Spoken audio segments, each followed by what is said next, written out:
Have you ever opened up a spreadsheet or a database table and just your eyes glaze over? Thousands of rows of raw data, and you know the answer you need is buried in there somewhere, but how do you even start?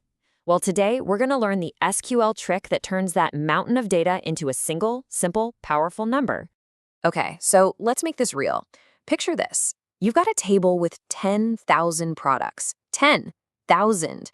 You can't just scroll through that. I mean, you could try sorting it, but that's kind of clunky. What you really want is to just ask the database a simple question.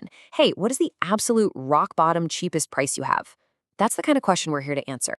And the answer, the absolute hero of this story, is something called an aggregate function. Now that name might sound a little intimidating, but the idea is super simple. It just takes a whole bunch of values, like an entire column of prices, does one calculation on all of them, and hands you back one single summarized value. That's it. Yeah, here's another way to think about it. It's like having these special, super-powered calculators, but instead of you punching in numbers one by one, nah. You just point it at a whole column of data and say, give me the smallest number, or give me the total, and bam, it does all the work for you instantly. So what's in this toolkit? Well, these are the big five. Seriously, you'll probably use these 90% of the time. You've got min and max for finding the highest and lowest values. Count, which, you guessed it, just count stuff. And then sum and AVG for when you need to do a little math. For today, we're going to really focus on min and max to get the core idea down solid. All right, let's look at some actual data. Here's a little slice of a products table. We've got names, category IDs, and the column we really care about right now, price.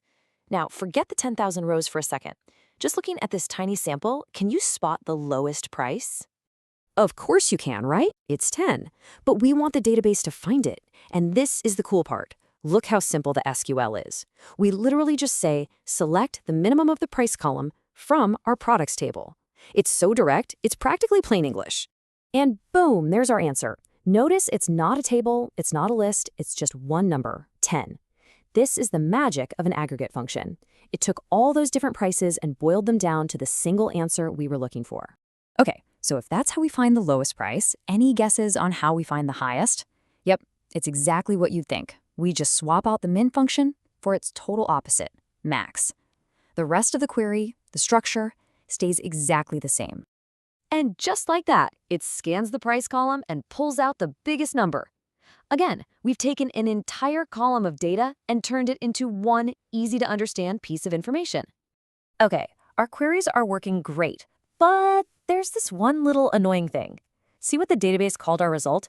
Min price. I mean, it works, but it's kind of ugly, right? If you were making a report for your boss, you'd want it to look a little cleaner. We can definitely do better. And the way we do better is by giving that column a new name, a nickname. We can take that clunky default name and turn it into something clean and descriptive, like smallest price. In the world of SQL, this is called giving it an alias.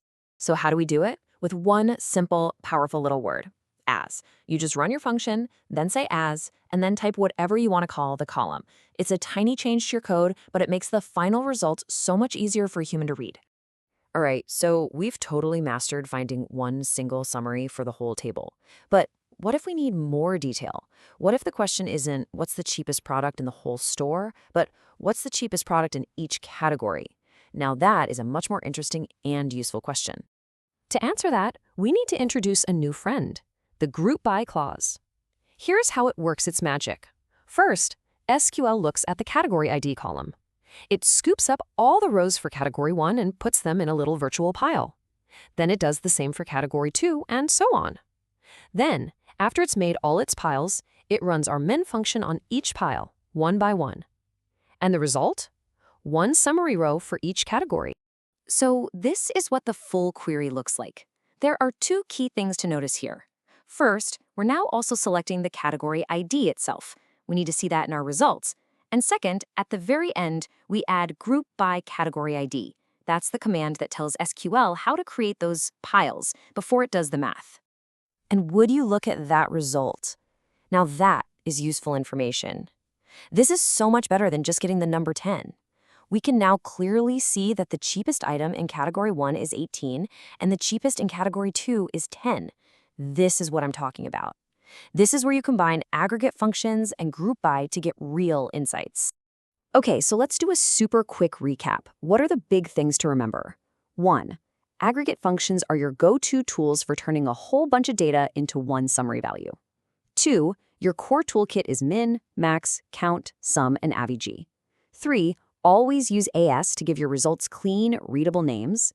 And 4. To unlock the next level of analysis, you have to use group by to run those calculations on smaller subgroups of your data.